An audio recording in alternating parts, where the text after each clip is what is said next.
electromagnetic bursts in ground could predict earthquakes. It is possible to generate highly accurate predictions regarding weather by observing atmospheric patterns. One natural disaster from whom prediction remains much more elusive is the earthquake. Although it is generally understood which areas lie along fault lines and are therefore more prone to earthquakes, nailing down exactly when the crust will begin to shift and move has proven to be an altogether more complicated task. However, that might be changing in the very near future as scientists begin to piece together and correlate underground readings with the occurrences of earthquakes. Seismologists, or those who study geophysics and the ways that seismic waves move through the Earth, have long been aware of underground electric fields and their tendency to produce small, hardly noticeable anomalies several weeks prior to an earthquake. They have been unable to determine what exactly causes these changes. It has often been proposed that understanding the cause could be a breakthrough in earthquake prediction, and new research has finally provided some potential answers. Recent analysis and study of these occurrences has led scientists to speculate that the electromagnetic bursts could be triggered by gas that is trapped and built up in what is known as a fault valve prior to an earthquake. The rock within Earth's crust at the fault creates an impermeable barrier to underground water, which causes electrified carbon dioxide and methane to break through as the pressure causes cracks in the valve. The research team tested their hypothesis in a customized lab setup, with promising results.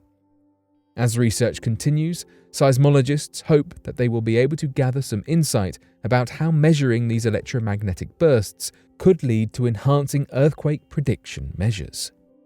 Currently, the first defense against earthquakes are the building materials and strategies used to resist the shifting movement of the Earth.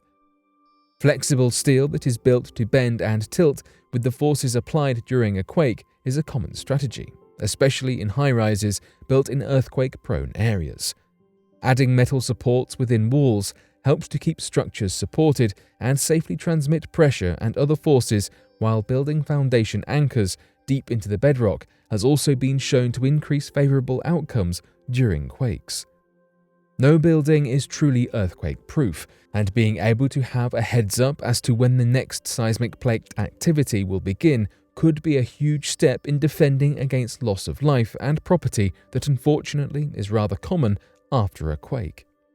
Fire damage has been shown to be one of the most significant contributors to loss during an earthquake, and knowing when one was coming could allow for authorities to begin to prepare supplies and materials to prevent fires. Additionally, individuals could take shelter much sooner and could choose much safer areas than are typically available when surprised with an earthquake. The ability to use these electromagnetic bursts to hopefully begin to understand when earthquakes happen and what precedes this seismic activity could save an enormous number of lives, as well as prevent the large-scale destruction that is so common in the wake of an earthquake. Much more study is still needed. The current results are very promising and hopeful. An ancient supervolcano has been discovered in the southeastern part of Hong Kong. Following the subject of overdue supervolcanoes, an ancient one has been uncovered in Hong Kong. The last eruption was 140 million years ago. The average supervolcano is thought to ideally erupt every 50,000 years. It's believed the previous eruption created ash clouds of 1,300 cubic kilometers, which, if it happened today, could consume the entirety of Hong Kong in an ashy abyss. It's dubbed the High Island supervolcano. Denise Tang, a Hong Kong engineer, claims that in terms of the time period the final pulse of the past eruption occurred at some point between the Jurassic and Cretaceous epochs on Earth, long before humans walked the Earth. The hardened ash ruins of this eruption still exist to this day in the form of wondrous columns of solid ash across the High Island East Dam. These columns are a tourist destination and attract many visitors annually to witness the frightful wonders of nature. This ancient supervolcano is one of many that was active between 180 million and 80 million years ago on the Chinese continental seaboard. It's believed to be similar to the volcanoes Krakatau and Tambora in Indonesia, except significantly larger. Volcanoes are nature's work of art. They are tall, impressive formations that link the underground world of scorching magma with the surface, but for all their destructive beauty, they are incredibly dangerous. Hidden stones reveal drought warnings from the past. It's often said that we can learn a great deal from the past, and that task is made much easier when the humans of the past lay out clear, albeit dire, warnings, specifically directed at those of us in the future. Recent conditions of intense drought in Europe have caused rivers and bodies of water to shrink across the continent. These receding waterlines along the banks of the Ebro River in the Czech Republic and Germany revealed stones with ancient carvings in them, alerting those who could see the message to the hard times they were about to face due to the low water levels. The carvings on the stones, which are known as hunger stones, bear the German inscription "Wenn du mich siehst, dann weine," which translates to the foreboding message, "If you see me, then weep." These etchings date back centuries to 1616 and are a way for researchers and citizens alike to hear the voices of the past echoing across the centuries, warning of the potential consequences of impending drought. A previous study of the markers conducted by Czech researchers in 2013 stated that the riverside markings are chiseled with the years of hardship and the initials of authors lost to history. It expressed that drought had brought a bad harvest, lack of food, high prices, and hunger for poor people.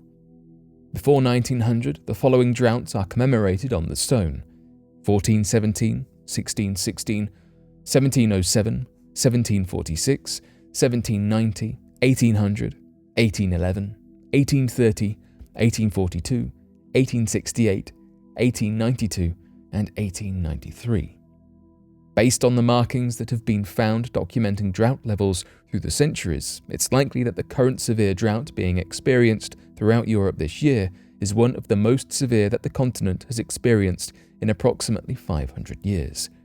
These droughts, which stress the vegetation and animal life, leading to widespread consequences, are likely brought on in increasing intensity as a result of the growing effects of climate change.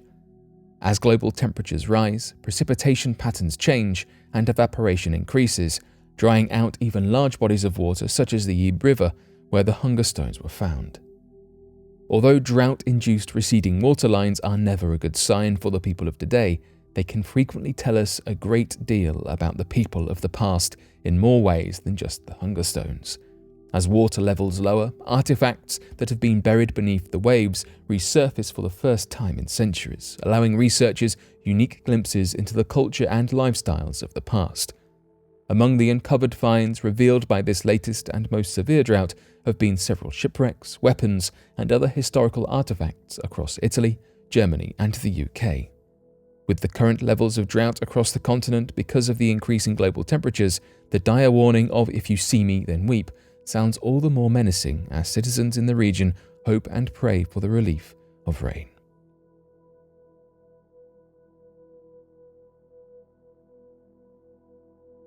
But what do you make of these recent discoveries? Be sure to let us know your thoughts in the comment section below and help us grow this community while working to solve these unexplained mysteries. Thank you for watching, and don't forget to subscribe for more videos.